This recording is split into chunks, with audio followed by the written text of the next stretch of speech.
อาหารบ้านเฮา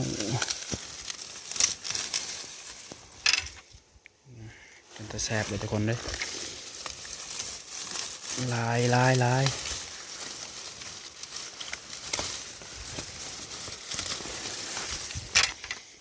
โอ้โห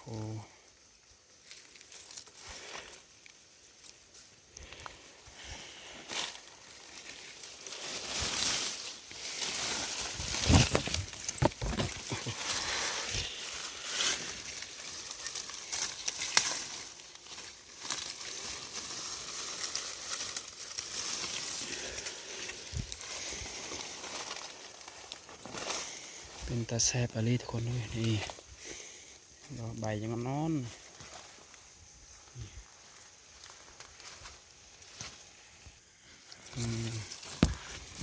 โอ้โหคนงามเลยทุกคนเลย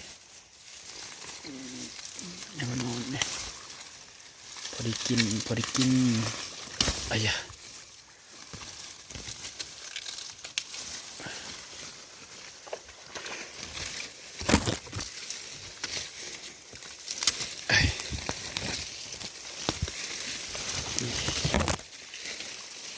โอ้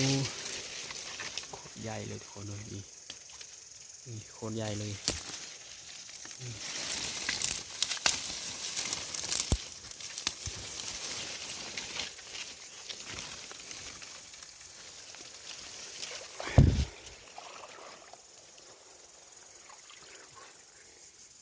ลาย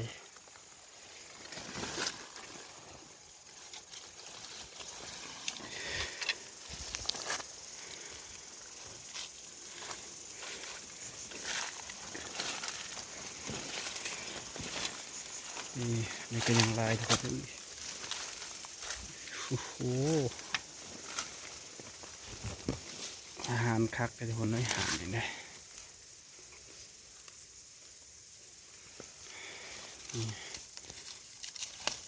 ยังอ่อนเลยอ้ยาโอ้โหนี่ฮะก็ออกหมดเลยนี่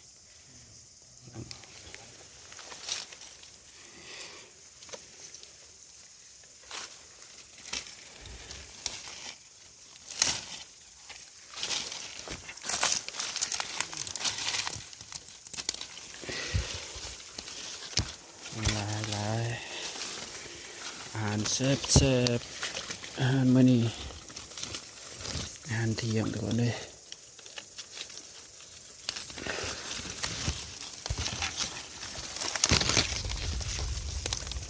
โอ้โห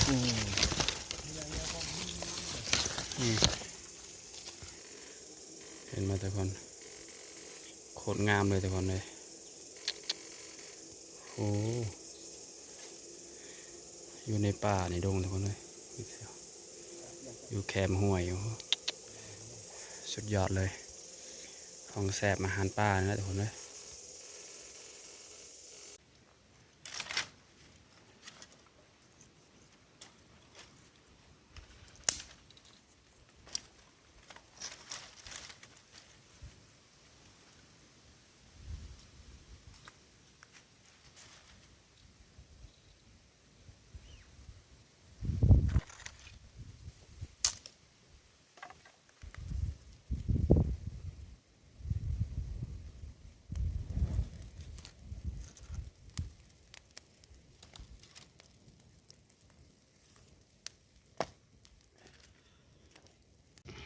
ดังไฟ